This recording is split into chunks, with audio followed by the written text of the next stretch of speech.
Hello, and greetings from a wet puppy. So we know it's a wet day today, so somebody is sleeping in mostly. Uh, but we will go to the Play Wash Pint Dog Park later because that's basically my social life these days, and yours too. I am usually the pup. I'm usually the plus one for Juniper social life. Such is life. Anyway, you go back and rest. We just wanted to say hi. Give folks a minute here to get started. Um, coming in. So we'll start up. Welcome. And we're back for our second issue of um, Com 2200 Media History. Okay, share the screen, come on. All this stuff that I have up. And I want to show you,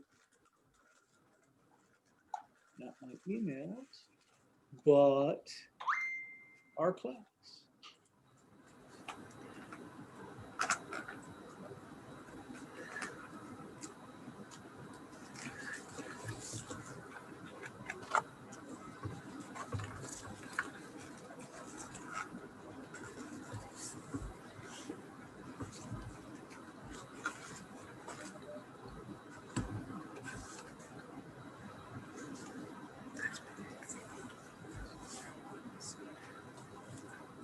Okay. Anyway, welcome, welcome, and I do hear you back there burbling away. What we will do today, okay, first things first, we do have a homework about the about the Nathan Bedford Forrest statue at the state capitol. I've gotten a couple of them already, and I try to turn early drafts around. Yeah, basic stuff. Separate your essays into at least 5 paragraphs. Say what you mean. And have some outside sources. Most people are. You're making the effort. And through tomorrow afternoon, I will read early drafts. So, do I have a question? Okay. Does it have to be at least 5 paragraphs, or can it be 4? No, there's no maximum. No maximum at all. You can. Okay, so can you do 4 paragraphs instead? Right. You could go do pages and pages and pages. So, come on. Okay, thank you. And it's a minimum of 300 words, right? Minimum 300 words. Awesome. Thank you. Yes, people that have puppies. Puppies are good, and Juniper is a puppy. Okay.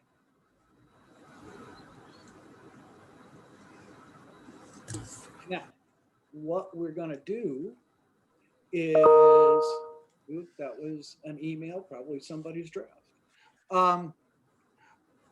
We will start the fun and games on stuff straight from the STEM book on history. Not a long class today.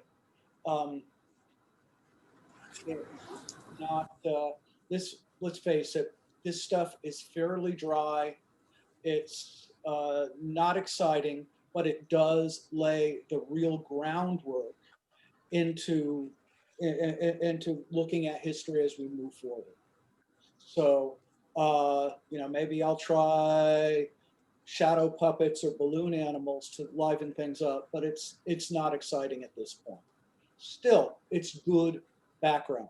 So we'll continue going through the book. You can read it. The test will be mostly out of the book, and there will be a review of the material in the test before I post it. So we'll spend one day reviewing it. And test is open book, open notes, open video, all of that. So take your time. That's the good news. The challenging part of the tests on all of this is I don't ask you to repeat stuff back from the book. What I do is help you apply it. So, when we'll get to that, and I'll show you some examples next week. But anyway, what we do is file.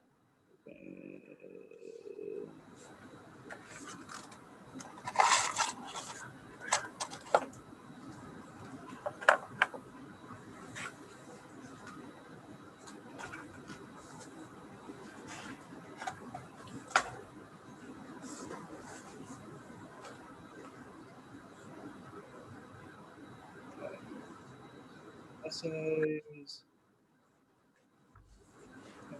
I'll just do it now then. Too many windows open at once. Okay, we'll continue with this. Okay. What we did last time.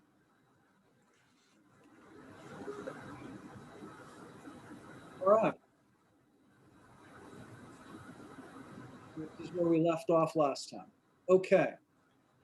One of the important things, and it's important in these essays too,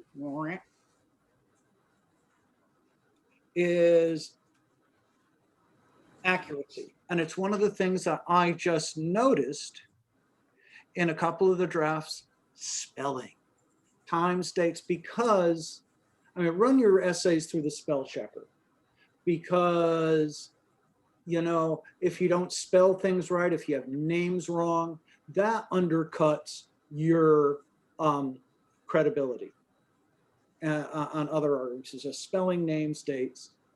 Anyway, and then it's not just repeating stuff back.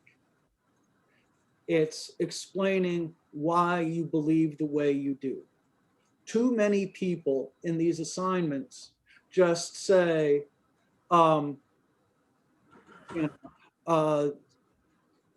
this is what the statute is, and they spend 30, they spend 300 out of 400 words giving me background, and then say, therefore we should keep it, therefore we shouldn't.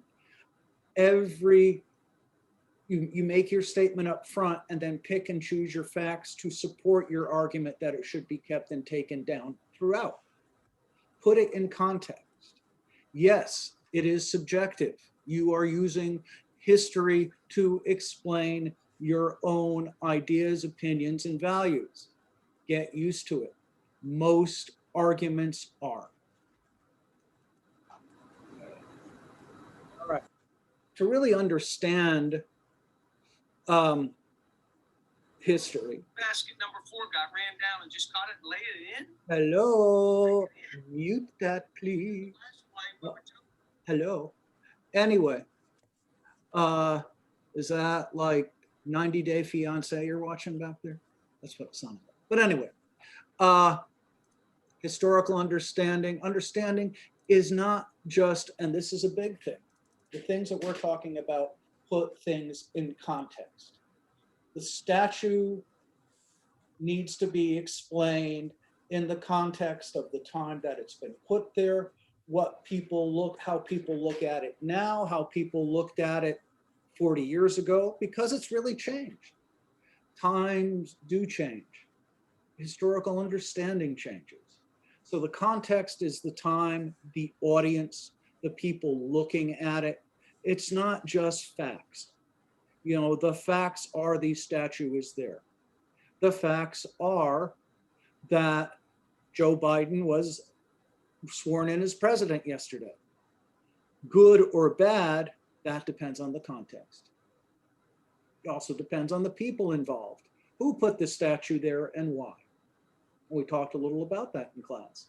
A lot of these statues were put long after the war by people who wanted to send a message to the minority community. And again, context includes understanding of other people's interpretations. knowing that other people look at things differently than you. And of course, what happened before or after a war of a statue. You know, what has happened in the last year?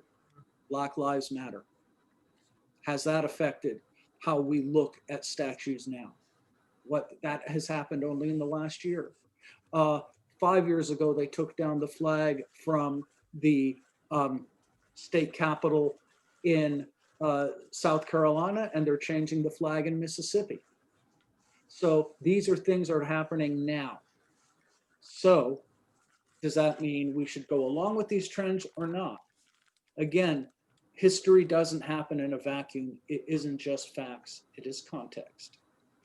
And then once you have it, and this is what we're doing this week, writing, focused, clear, should come back to your point. And your point is, we should keep it, we should not keep it. Every paragraph thereafter should support your point. Keep it to remind us of our past, take it down because of the current context. You could argue it either way, but each paragraph should come back to the point. This is getting a little esoteric, but if you could boil it down to a research question.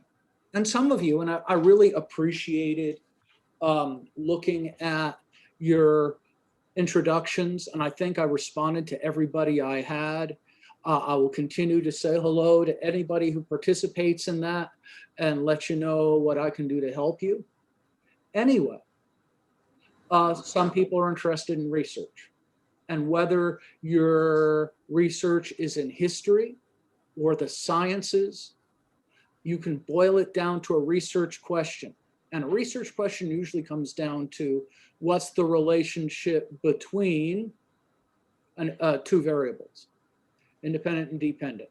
The dependent variable is the thing that you're watching, the statue. What does it depend on? Depends on history. Those are the two variables here. The history determines what we feel about the statue. So the statue and what we do on it depends on the history. The meaning and what we do depend, and those are two variables, even though this isn't science. Social science, history boils down to, again, if you can boil it down to the two variables, you could really figure out what to do. Truth. What is truth? Welcome to college. Every writer and researcher has some bias. You know, since this is a media class, one of the first things people say is, OMG, y'all are biased. Guess what? That's right. We all have our biases. I come from Connecticut, and it's a different culture. I'll be honest. In Connecticut, where I grew up, people's religion is your business. And that's the one thing I still find so different in the South. People really talk about religion a lot more, and I know, and they're being very very sincere, but to me, it's a very private matter. So I don't like to talk a lot about religion, but that's my bias. But anyway, so sources have their biases, writers, everybody. Given my own personal experience traveling around, I will pick and choose facts to build my arguments, my presentations. Everybody there's too many things in the world to choose from. You are making subjective choices in any essay, in any presentation, in any news story. It is all subjective. So yes, you use your own personal ideas, but the difference is you have to use, in professional history, in professional media, you conservative, liberal, or whatever, you use real ideas, real facts, verifiable facts, to back up those ideas. Okay, here's an example. I'm a photographer, and I saw we have several class members interested in photography. I've worked for National Geographic magazine. I've been a professional photographer, and I've had some, worldwide stuff covering wars and riots and stuff like that. Fires. Always the natural disasters sell. But anyway, will phones replace cameras? Independent variable phones, and what we do with the dependent variable cameras. Will they replace cameras? Let's see.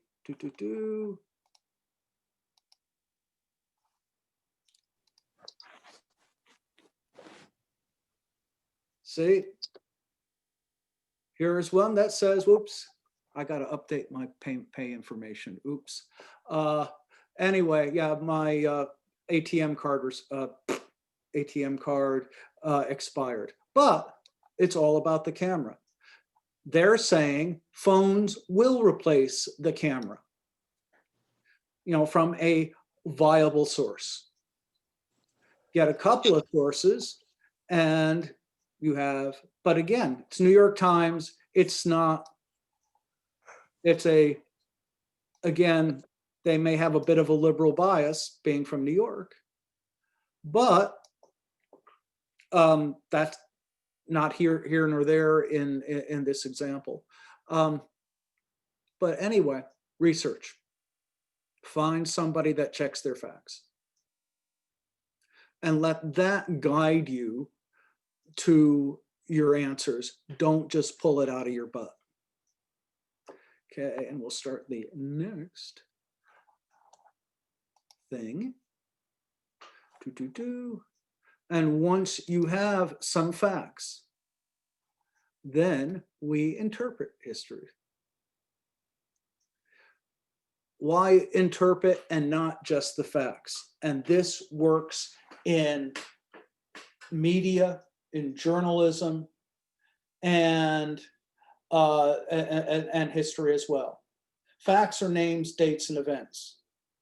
Nathan Bedford Forrest was a successful general. He was one of the founders of the Klan. He was a slave owner. He oversaw the massacre at Fort Pillow, where he went and killed the soldiers of color. But after the war, he said, no, the Klan's too much, and he resigned. Those are the facts. So the interpretation, and this is why I use this as an example, that's the facts. So should we or should we not keep his statue in the state capitol? Well, that's where we get our truth. And truth is slippery.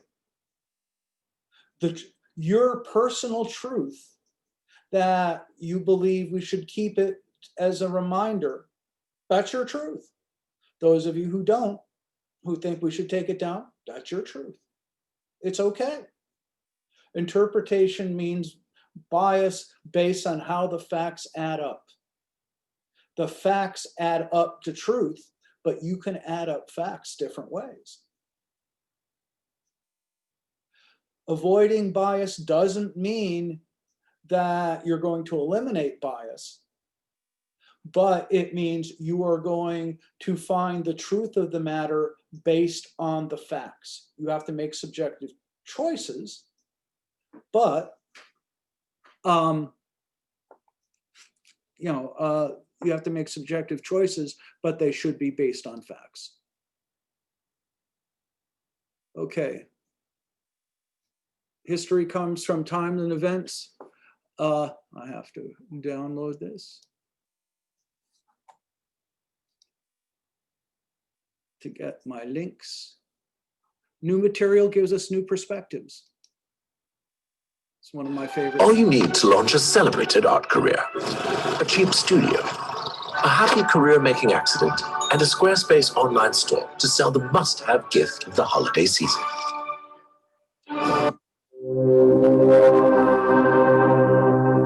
Hello, and welcome to HistoryPod. On the 19th of July, 1799, an announcement was made of the discovery of a slab of rock covered in carvings by a French lieutenant, Pierre-François Bouchard, in the area around Fort Julien, near the Egyptian town of Rashid, or, as it is known, Rosetta. The Rosetta Stone was soon identified as the key to understanding hieroglyphics, but it would be another 25 years before the ancient Egyptian language was actually deciphered. See, new discovery. In the 1790s, the French found the Rosetta Stone. It took hieroglyphics and changed it to another language, and then took that language and then changed it to Greek. So this allowed us to understand hieroglyphics. Napoleon's campaign in Egypt had begun the previous year with the dual aim of protecting French trade in the area and undermining Britain's access to India. However, Napoleon's force also included 167 scientists and scholars who had been tasked with various jobs, including researching a possible Suez Canal and creating accurate maps of the country. It was while some of these engineers were working with the army to strengthen Fort Julien that the granodiorite block we now know as copies of the inscriptions. These soon made their way to universities and museums around the world. The carvings on the stone are a decree written in 3 different scripts, but all say effectively the same thing: ancient Egyptian hieroglyphs, Demotic, and ancient Greek. It is because the scripts convey the same message that transliteration between them was able to take place. When the British... So we learned that you can do hieroglyphics, that we learned how to read hieroglyphics. And recently at the Hunter Museum here in town, they had some very old Egyptian discoveries, and they talked about Ikhnaton and monotheism, the idea of there being one God that they had in Egypt, that also, and the resurrection of Horus. So the resurrection stories came with us, and the expectation thereof came from Egypt. So there's some interesting historical things that we're learning all the time. Here's another one of my favorite new methods.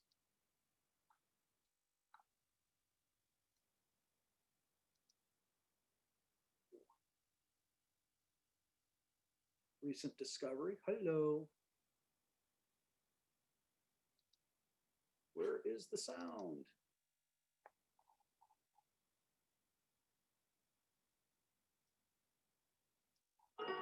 There it is. Okay.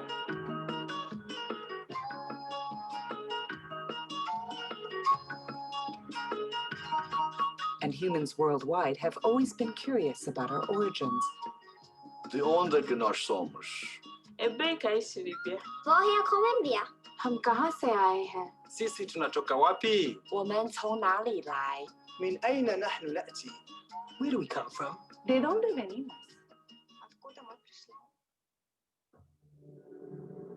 We can now trace our origins back at least 6 million years to Africa, where... Why? Because of genetics.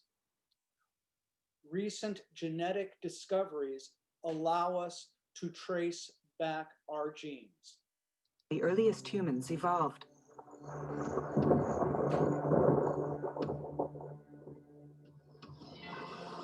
Several early human species emerged there and survived in a variety of environments and climates before evolving into new species or going extinct.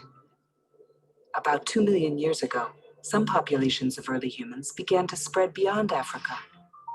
Over hundreds of thousands of years, populations moved into Asia, where they faced the challenges of yet new environments and climates. New species continued to evolve and eventually go extinct.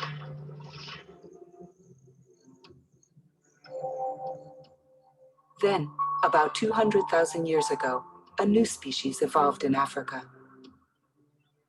These were the first modern humans, the first members of our own species, the ancestors of every human being alive today. We can all trace our DNA back to these African origins.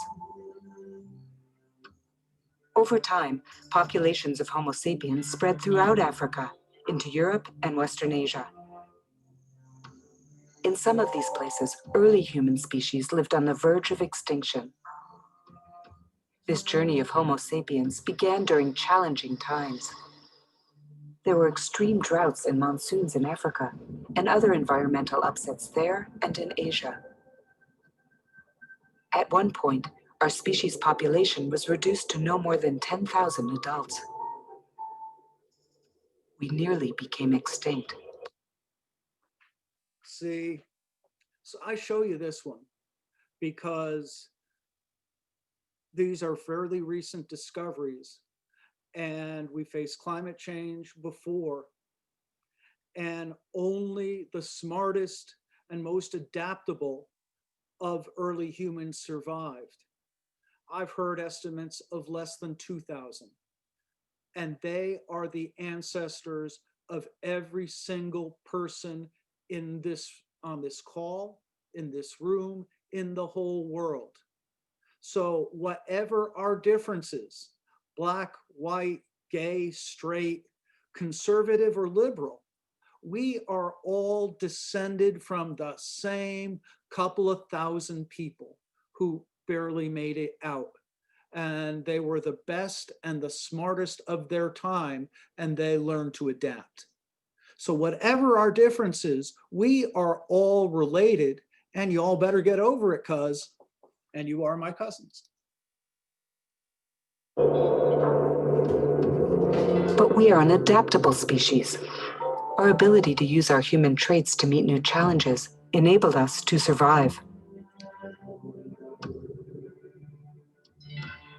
While earlier human species became extinct, modern humans continue to spread around the world. By about 17,000 years ago, Homo sapiens was not only a worldwide species, we were the sole surviving human species. We left behind a trail of fossils, evidence of our epic worldwide journey.